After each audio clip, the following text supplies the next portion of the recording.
You're listening to the Power Agent Blogcast, empowering agents to elevate their business to the next level. Challenges are just a guide, leading you, don't run and hide. You've got the heart, you've got the drive, feel it pound your life. Power Agent. Welcome to the Deep Dive. Today, our mission is to unearth some really invaluable wisdom. And get ready for this, it's a surprise, because we're not digging through, the usual business journals or market reports. Nope. We're actually plunging headfirst into the world of pop culture. Our source material, it's excerpts from pop culture real estate wisdom, lessons from the screen, streaming success, real estate lessons from 2025's biggest shows and movies. So here's the big question that's been kind of buzzing in my head. How can characters from shows like, say, the really strategic The Pitt or the wonderfully unique Wednesday teach you to sharpen your real estate skills? Attract more clients and really thrive no matter the market. Think of this as your shortcut, a way to get incredibly well-informed, packed with some surprising facts you probably wouldn't expect. It really is fascinating because these skills, things like strategy, persistence, even creativity, you can absolutely hone them by watching how things play out on screen, often in these really unexpected ways. I mean, the characters we're talking about today, they're not just entertaining, they are masters at winning against tough odds. They read people incredibly well, and they adapt constantly. And those exact skills, they're just crucial for real estate success. Right. Building on that idea of strategy, let's dive into our first lesson. It comes from the tense, calculated world of The Pitt. Because, like in the show where every single move is planned for the long haul, real estate isn't always about the quick flip, is it? It's like a masterclass in patience, positioning, understanding timing. The characters anticipate moves, they wait, and then they strike when the moment is absolutely right. So, okay, let's unpack this. What strategic, maybe even counterintuitive lessons can we pull from The Pitt for real estate, specifically that long game? Yeah, the parallel is striking. In The Pitt, you might see a character spend months, maybe longer, setting up one single high-stakes play. They're subtly influencing people, gathering intel. And it's the same in real estate sometimes. Not every deal, not every lead is a quick win. Some just need nurturing, months, maybe even years. It means thinking about, say, proposed infrastructure projects 5 years out, or demographic shifts, and then strategically positioning properties, or advising clients on investments that won't really mature until those shifts happen. It's seeing the chessboard, like for the whole game, not just the next move. You keep leads warm, sure, with regular contact adding value so when they are ready, you're the first call. That's a really compelling parallel. But let me play devil's advocate for a second here. Isn't there a risk? If you focus too much on the long game, you might miss immediate opportunities, especially when the market's moving fast. I mean, the characters in The Pitt, they do react quickly to sudden threats sometimes. Does that still fit the long game, or is that a different lesson altogether? That's a great point, a really good question. And yes, while the long game is crucial, it doesn't mean you're just sitting still. The best players in The Pitt, they're also incredibly adaptable. They have that long-term goal, absolutely. But they're always gathering data, reading the room. They're ready to pivot, to grab a shorter-term tactical win if it pops up. So for real estate, have the long-term vision, but you also need that market agility. You've got to be ready to capitalize on sudden inventory shifts or maybe an unexpected interest rate dip. It's sort of a dance, Right. between patience and readiness. Okay, that makes perfect sense. So if the long game needs that deep understanding of the terrain, then our next lesson fits right in. Investigating like the residents. This show, it's a political whodunit, right? Nothing is ever taken at face value. The truth only comes out when someone chases down the smallest clues, asks those deeper questions, connects the dots everyone else missed. So how does this kind of detective work translate? How do you find an edge in a real estate deal using that mindset? Well, just like in The Residents, every listing, every buyer search you do, it should go way beyond just the basics. Like when we talk about digging deep into zoning changes, it's not just ticking a box. No, it's understanding if, say, a rezoning proposal for a nearby commercial lot could drastically change traffic, noise levels, maybe future property values where you're selling. It could turn a good deal into a bad one for your client. Or, maybe the other way around. You have to research market history, school districts, neighborhood turnover rates, and really dig into seller motivations. Why are they really selling? It's about asking the questions other agents just don't think to ask. Sometimes, honestly, the smallest detail you uncover, that's the edge. That wins the deal. The agent who gets the full story, just like the detective in The Residents, they're the one who ultimately controls the outcome. Okay, so if I'm an agent and I want that residence level insight, What's one practical, maybe even counterintuitive piece of data I should be digging for? Something most agents just overlook, but could really swing a deal. Okay. Beyond the usual comps and zoning checks, look the micro-level demographic shifts, the ones not yet reflected in the sales data. For instance, are there new major employers setting up nearby? Or maybe significant infrastructure improvements planned, like a new subway line extension that hasn't officially broken ground yet. This stuff isn't usually public knowledge on the MLS. It's intel you gather from local council meetings, community forums, maybe even digging through dense city planning documents. That's the residence-level detective work. That gives you a real competitive advantage. We've hit strategy, digging deep. But what about just standing out in such a crowded market? That brings us perfectly to owning your edge, like Wednesday. Right. As Adams, right. She thrives precisely because she's unapologetically herself. Quirks, wit, the whole package. She doesn't try to blend in. She doubles down on what makes her unforgettable.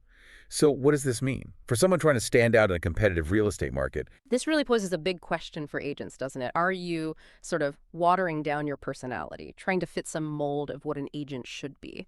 Wednesday doesn't just lean into her distinctiveness. She actively, almost strategically, repels people who don't get her. For agents, this could mean cultivating a specific niche, maybe even a quirky one that actively filters out clients who aren't a good fit. So you can serve your ideal clients with, like, unmatched passion and expertise. It's almost about building a cult following within a specific micro market or client type, not trying to be everything to everyone. The more authentically you show up, the more you attract clients who really click with you. And crucially, they refer you. In that sea of agents who all kind of seem the same, the Wednesday agents, they're the ones people remember and come back to. that's a powerful idea, definitely. But let's be real for a second. Trying to be too unique, couldn't that alienate a broader client base? Is there a risk there? How do you find that balance between standing out but still being, broadly appealing enough to actually build a sustainable business? Yeah. Wednesday just was herself. It seemed easy for her. For us, it feels like more of a gamble. Yeah, it feels like a gamble because you're pushing against the conventional wisdom, but the balance isn't really about being broadly appealing. It's about being deeply appealing to the right people. Wednesday doesn't care if everyone likes her. Not at all. She cares if her chosen circle understands her, gets her. So for agents, this means getting crystal clear on who your ideal client actually is. Once you know exactly who you're talking to, your unique style, it becomes a magnet for them, and the noise from everyone else just becomes irrelevant. You're not trying to be a chameleon, constantly changing. You're being a lighthouse, guiding your specific ship safely to shore. A lighthouse. I like that. That's a fantastic analogy. Okay, so once you've attracted those clients, the real work starts. Let's talk about delivering under pressure like the bear. If you've seen that show, you know that kitchen is pure chaos. Tight deadlines, last-minute changes, blowing everything up, relentless pressure. And yet the crew keeps delivering, plate after plate. Why? Because they know their systems, they trust each other, and they stay laser-focused on quality. So how can this culinary chaos actually prepare you for the real estate roller coaster? Oh, the parallel is just unmistakable. Real estate can get every bit as messy as that kitchen. Think about it. Inspection issues blowing up right at the 11th hour. Yep. Or last-minute financing problems, sudden buyer jitters that just derail everything. Exactly. And in those moments, your calm is your client's calm. That's huge. So it's critical, absolutely critical to have established systems for every stage of the transaction. For instance, maybe having a pre-written checklist for handling every inspection repair request, or a go-to escalation plan for financing hiccups, something you just default to. This makes sure you don't lose momentum when the stress spikes. And you need to communicate fast, clearly, often. Keep everyone involved totally aligned. Like Carmi and his team in The Bear, the goal is always to deliver a flawless service experience for the client, no matter what chaos is happening behind the scenes. That's a great point about the systems in the bear, but sometimes, the chaos is the system, right? It feels that way. How do you tell the difference between like productive chaos and just being disorganized, especially in a super fast-paced market where you have to react quickly? Productive chaos, as you put it. That implies a really deep familiarity with the unexpected. Kami's kitchen looks chaotic, sure, but each team member knows their role. They know the flow instinctively. It's not disorganization. It's more like high-speed improvisation, but within a known framework. In real estate, this means having your systems so deeply ingrained that when a curveball comes flying at you, you don't panic. You just automatically know which vendor to call, which document to pull, who needs an update right now. The chaos is really just the external look of rapid problem solving. It's not a lack of internal order. Big difference. Got it. Okay, let's shift gears slightly. Think about longevity. Let's Yeah. consider reinvention, Yeah. like hacks. Yeah. Deborah Vance, right? Her incredible career longevity comes from her ability to just reinvent her act, but without losing her core identity. That's key. When the old jokes stop landing, she adapts, she evolves. So if we connect this to the bigger picture, how crucial is reinvention for real estate longevity? Oh, it's absolutely essential. Non-negotiable, really. What worked wonders in last year's market might totally flop this year. It happens all the time. So you need to regularly audit everything. Your marketing, your scripts, your client outreach strategies. Basically, take a hard, honest look at what's working and what's just collecting dust. And you have to be willing to test new things, new platforms, maybe experimenting with AI for writing property descriptions or trying out truly immersive VR tours that go way beyond just the basic 360 views. The real key, though, keep your core brand consistent. Your values, your service level, your professionalism, that stays. But you continually update how you deliver it. Just like Deborah, you stay relevant by making sure your audience never feels like, I've seen this before, keep it fresh. That is spot on. But okay, if an agent is thinking about reinvention, what's a common mistake you see them make when they try to update their brand or approach? And maybe, what's the riskiest reinvention you've seen actually pay off in the real estate world? Yeah, the biggest mistake. It's throwing the baby out with the bathwater. Abandoning your core identity, trying to be something you're fundamentally not. Deborah Vance, she always remained Deborah Vance, right? Even when she updated her material. For agents, this means holding on to your core values, your expertise, even as your marketing evolves. Don't chase trends that aren't authentic to you. As for a risky reinvention that paid off, well, I remember one agent who, instead of doing traditional open houses, started hosting these highly curated experience tours. For high-end properties, they had local chefs, live music, the works. It was expensive, definitely controversial at first, but it attracted this very specific, affluent clientele who valued that unique experience. And it led to a massive boost in their luxury listings. It was bold, risky for sure, but pure successful reinvention. Wow, that's a fantastic concrete example. Okay, finally, let's look at strategic teamwork, like new Avengers. It's pretty clear, right? Even superheroes can't save the day all by themselves. Each Avenger brings unique strengths, different powers, and the magic happens when they work together, combine those strengths. So this raises a pretty important question. What kind of superhero team should a real estate professional assemble if they want to really dominate their market? You absolutely should build your own Avengers team. And I don't just mean the obvious ones. Yeah, you need your trusted lenders, stagers, attorneys, of course. But think bigger. Consider adding maybe a social media analyst who really understands hyperlocal engagement, or even a data scientist who can spot obscure market correlations others miss. But it also means collaborating with fellow agents sometimes, sharing leads, maybe co-marketing, trading knowledge, instead of always trying to go it completely solo. Clients feel way more confident, more secure when they see you have this deep, capable network ready to protect their interests.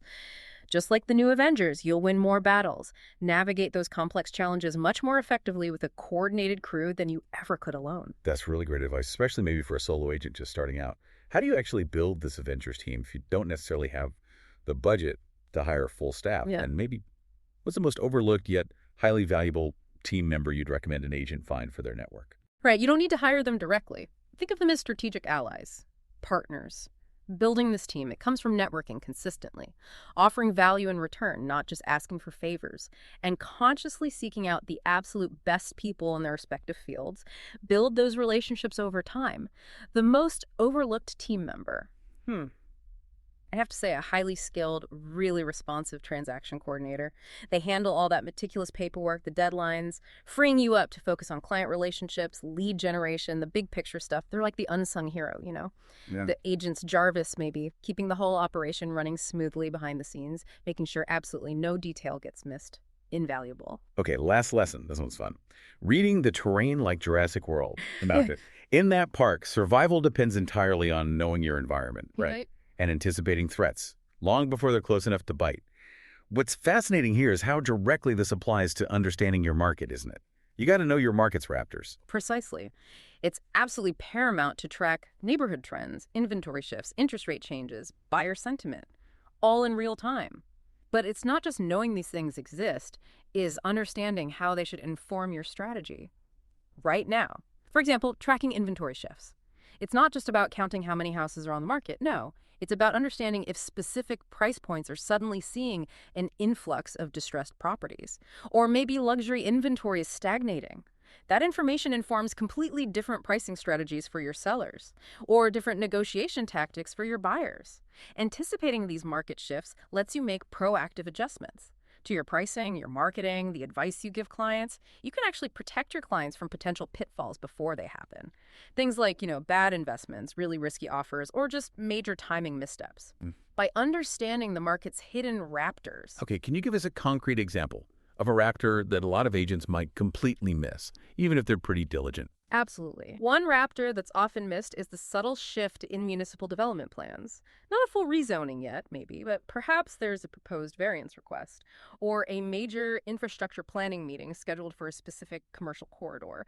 These things can indicate future noise, traffic changes, even gentrification down the line. This info, it's not typically on the MLS or in standard market reports. It requires actually attending planning meetings or closely following local government announcements, real boots on the ground intel. An agent who understands these early signals, these precursor signs, they can advise a client to either buy now before prices potentially jump, or maybe avoid an area that might become less desirable later. They're effectively protecting their client from a raptor they, and likely other agents, never even saw coming. So to kind of wrap up our deep dive today, from the Pitt's long game strategy and the residence's deep investigative work to Wednesday's unapologetic style and Jurassic World's market instincts, winning in real estate clearly takes more than just skill. It demands adaptability, requires incredible awareness of your surroundings, and having that signature style you never, ever water down. It really proves that valuable insights, game-changing ideas can be found in most surprising places, like your streaming queue. Absolutely. So maybe a final thought for everyone listening. Next time you're kicking back watching your favorite show or movie, ask yourself, what hidden business lesson might be lurking there? What strategy could you pull out? And maybe more importantly, how will you bring that lesson into your own work? How can you make every client interaction, every deal, worthy of its own season finale?